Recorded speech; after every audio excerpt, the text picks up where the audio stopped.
Welcome to the general discussion, our first session, and I'm honored to have our first guest, who I'll introduce in a little bit. I just want to give you a little information on what the general discussion is.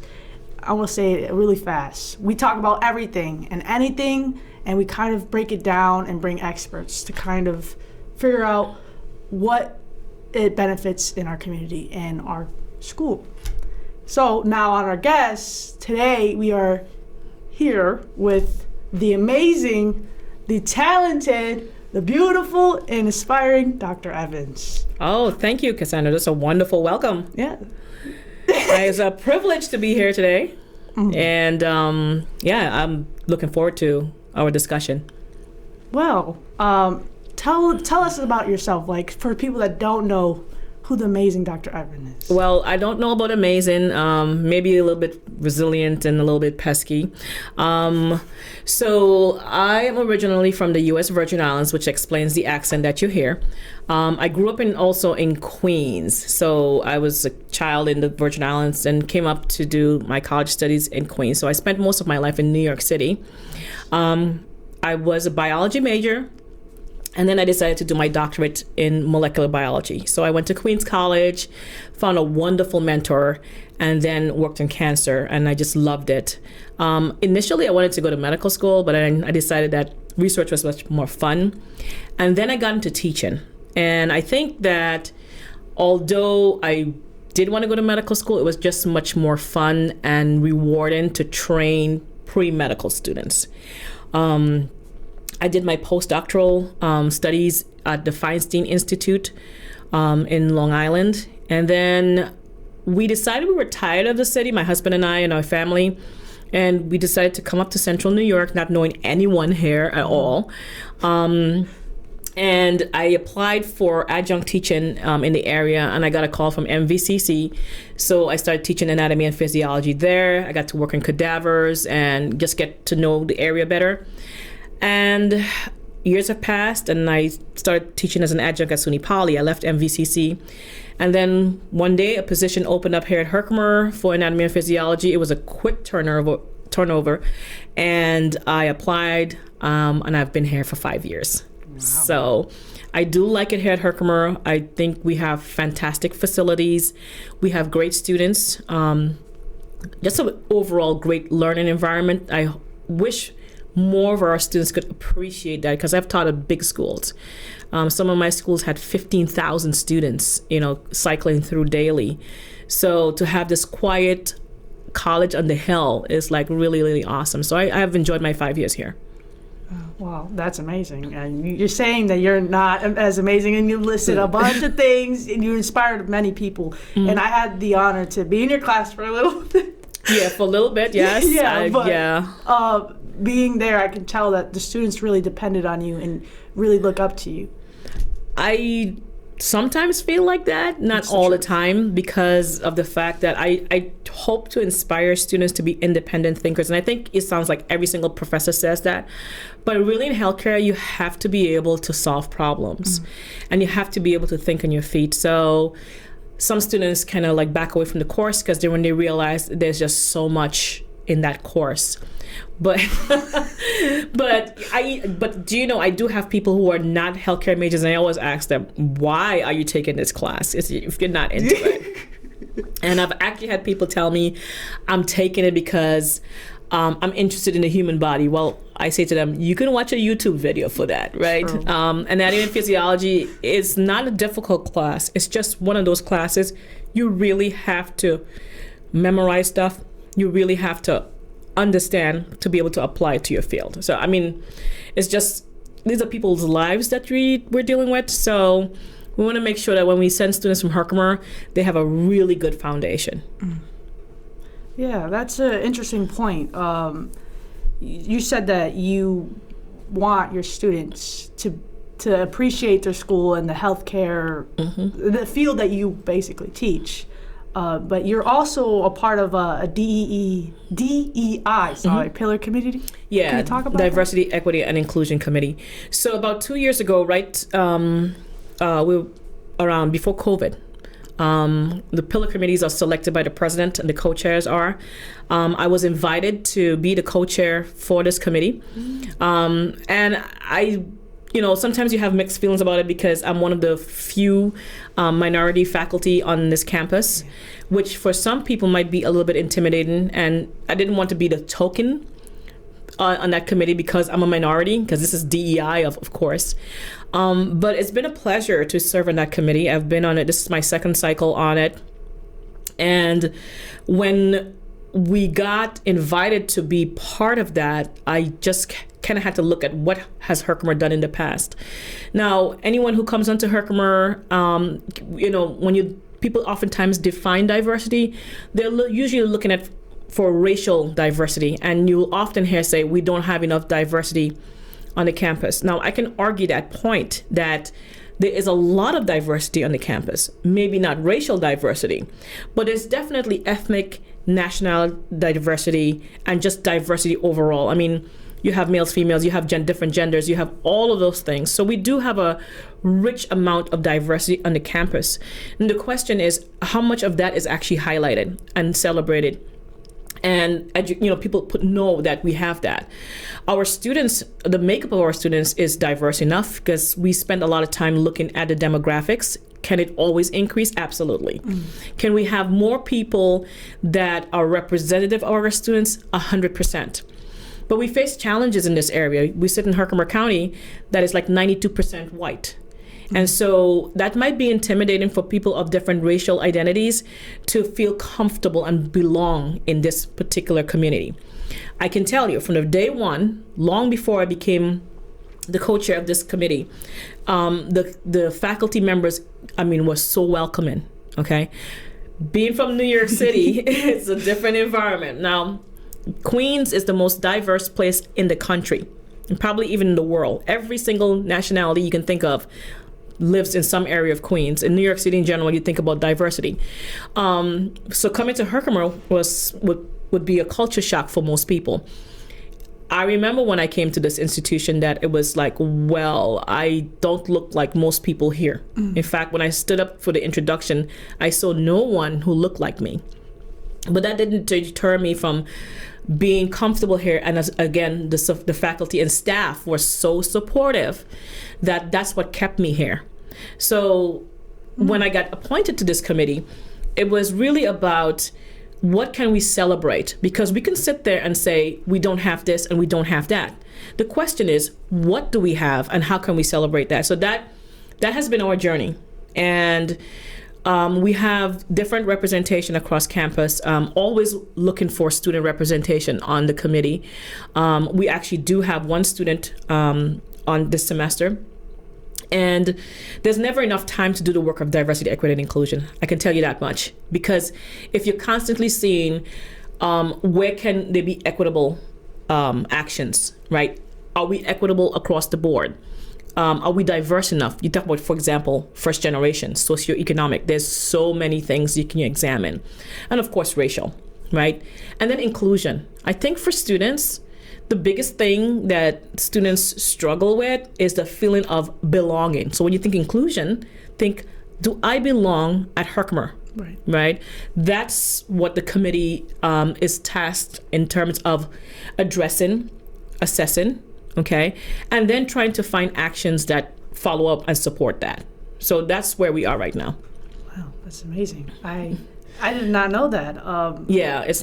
So what kind of problems do you face when it comes to students? Well, and that's a good question. So one of the points that was brought up by someone who was part of our committee is what's the grieving process if there's a racial event that happens between action or whatever. Is there a grievance process that students can feel that they can report that anonymously without any sort of retribution or anything like that? We're working on that. Okay. One of the first steps I had to do was, and my co-chair, Dr. Robin Riker, was to look at what had been done traditionally on this committee. Now, it had some foundation, but it hadn't gone very far. And so the first action that the committee did was to actually have a definition of what is diversity, what is equity, what is inclusion. And then where's that space that was it lives? What if somebody asks anyone from the campus, what does that mean to Herkimer? Because it's going to mean different things to different people. We worked with the public relations office, and we said we need a page on the website. So there's a DEI page on the website that states this. So the committee came up with the definitions based on what we felt represented Herkimer, and we took it to the president of the college, and she endorsed it, and it became part of the website. So just to have that to say, hey, we recognize what diversity, equity, and inclusion is as Herkimer. That was one of the things. So the challenges have been just to see what was traditionally done, what needed to be updated, and what can we create in the times that, like, for example, that we're existing as this particular committee members. I hope to continue, but of course, there's always time for a change of the person at the helm. I would still like to be involved, even if the co-chair changes. But for the time that I've been there, I feel that people have reached out to the committee a lot more and said, one example for it, there was some sports teams that wanted to kneel at the beginning of the game in support against racial injustices in sports. And they contacted the committee and said, do you think that's okay? Can we get your blessing on it? And that was big, right? So we said, well, hey, you know what? We need to run this by the president. We don't want, because it's represented Herkimer. So we emailed the president. She was fine with that. And it was not in any kind of revolt, but just to a stance against racial injustice in sports, which we know exists. So that's something that people have been contacting the committee and say, hey, what about this? And, what about that? So I think that's, the obstacles have existed in terms of what has traditionally existed and updating that, but the results, we're already beginning to see that. Baby steps. The baby steps, exactly. Basically what you did, what they did in the past, you're kind of just taking that down, like, let's not do that, let's not make the same mistakes. Right. And often people don't really do that, so that's really nice. Let's not make the same mistakes, and let's not negate the work that people had done, because I think that, you can be in a committee, do all of this work, and if the work is not recognized, it's fruitless, and it's, it's discouraging. Mm. Yeah. They did work for a reason, Exactly. And it was passionate work, because the people before me were very passionate about DE&I. Yeah. I wish I knew more about what you guys did, and I did see on the website, but you don't get really like a glimpse in the life that you guys do, and so thank you for sharing. Yeah, it's still in its inception, right. Okay, and of course, not to use COVID as the excuse for everything, but it did kind of slow things down because we didn't have students on campus. We were still working. We've done some phenomenal things. One of the things that we've done recently is recognition of observances by members of our campus. For example, we recognize that many of our students are Muslim and celebrate Ramadan. Mm-hmm. And I've said, well, do we understand that many of our students are fasting during the time of Ramadan for 30 days during classes? And keeping that in mind, it doesn't, you're not going to give them special preferences because of that, because they don't ask for it. Mm-hmm. But just a simple recognition of that is saying, we acknowledge who you are. It's also Passover and Easter. So 3 major observances are occurring at the same time. So I reached out to the PR office and say, can we send out a bulletin about Ramadan and a little fact sheet? Mm-hmm. Because if I ask an average person in Herkimer, what is Ramadan, right? Some people may know that it's something that the Muslims celebrate, and maybe they may be fasting and stuff. But the real understanding of that, so the PR office gladly helped, and they put it out on My Herkimer, and there is that little clip about Ramadan. I think that's fantastic, because I think that if somebody just happens to browse the website and say, Herkimer recognizes Ramadan. My child is Muslim. Okay, I'm Muslim. And so, they recognize that as part of their identity, and so that's something we're going to be doing, is a diversity calendar. Different things that are occurring, that we just put a little something just out there, because you never know who's going to come to the site and take a look at it. So those are small baby steps, but they're impactful if they get into the right hands. That is like so sweet. Oh my goodness. Everyone can feel appreciated. Right. And we all have our different religions, and it's like really cool to learn and to accept each other and see like, oh, that's interesting. And I guess that brings me to the question of, if someone doesn't understand the importance of diversity, like, how would you help them? Like, if they want to promote it and celebrate it, how would you tell them? Oh, well, that's a really good question, and a very difficult question to answer at the same time. So in my mind, not being an expert in this space at all, I think that diversity can be celebrated in so many ways. I mean, just think about your lineage. How diverse is your lineage, right? How diverse is somebody in Herkimer? So like, for example, there are going to be people here that come from Polish descent. So when I first moved to this area, they would say, oh, my parents are from the old country. I'm like, the old country? What does that mean? Well, they're from Poland. And I'm like, that's diversity. Even though you have, blonde hair and blue eyes, or if you have brown hair and brown eyes, there is diversity because of the fact that diversity just means the differences in us, who we are, okay? So the first thing is to always recognize that. Always recognize that you're always going to be diverse than the person that you went to school with, no matter if you're the same ethnicity or race. That's the first step. Then to expand it to the people who really look different than you and say, well, that person is different, but what do we share? And I've found that since I moved to upstate New York, that there's so many things that are similar to, what growing up in the Caribbean. There are things that we do here in central New York that are so much like the Caribbean. It's like crazy. And I'm like, this reminds me of growing up, someplace that's thousands of miles away, that we have those similarities. Like I used to work at a nursing home before I started teaching here. And it was really interesting that there was this gentleman who told me, well, when we were growing up, my mom would wash clothes by the river, okay? And I was like, I remember my mom saying in the Caribbean, that's what they did when they were growing up, washing clothes by the river. And then, what was the strangest thing? When I was teaching at MVCC, we were doing a field trip to a stream that runs behind the Masonic research facility. And while we were there doing water sampling, there were a group of people who came and were washing their clothes in the river. This is modern day. And I'm like, well, here is a older white gentleman telling me about his family washing clothes by the river. I have memories of my mom telling me that was her mother did, my grandmother did. And here I'm seeing people. Now, we are three diverse sets of different people, but do you see the commonalities? So in recognizing diversity, we see differences, but I think what joins us together is what are commonalities. Those are the areas we can really grow as a species, as a human race, is realizing that the more different we are, the more similar we are. True. Because some people are obsessed with like our differences and rather not seeing the similarities. Exactly. You made good points. Because even if you are in the same race, they still fight about the differences.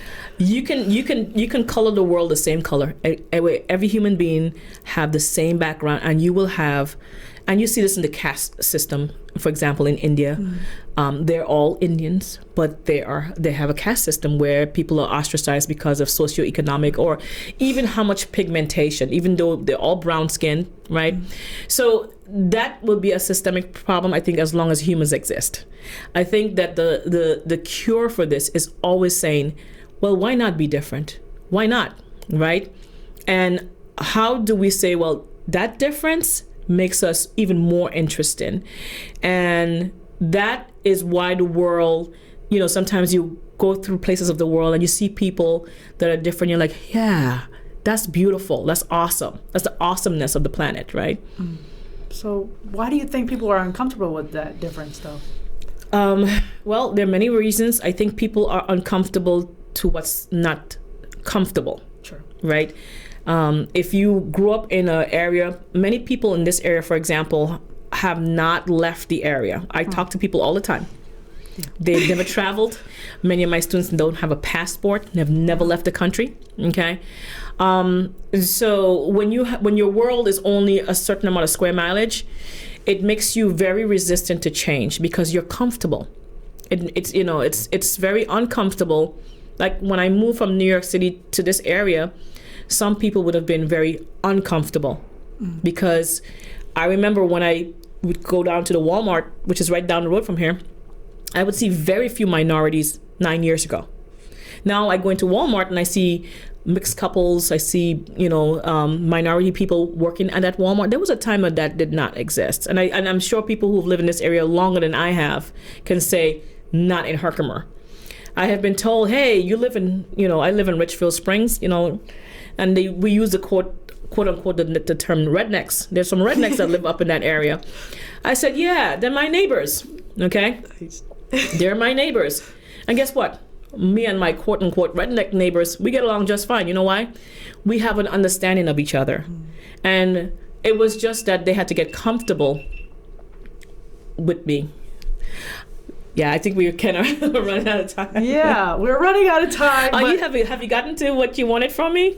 You're just very knowledgeable, so you answer the questions. There's nothing to be sorry with. Like, I'm learning, and this is the whole point of this whole general discussion, to have a general discussion about your efforts on the campus. And I wanted to dig deep into the DEE.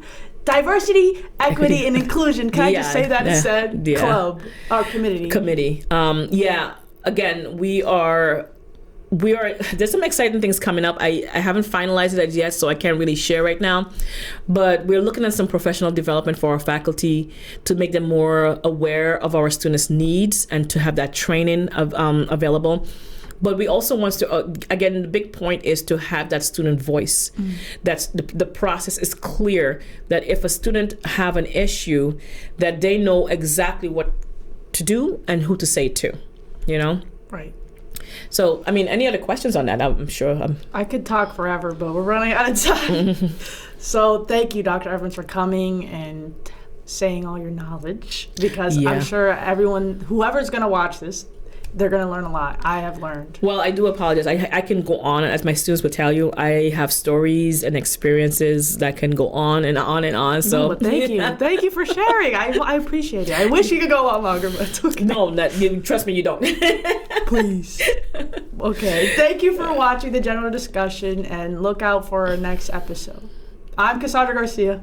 Never introduced myself. That's great. That's it.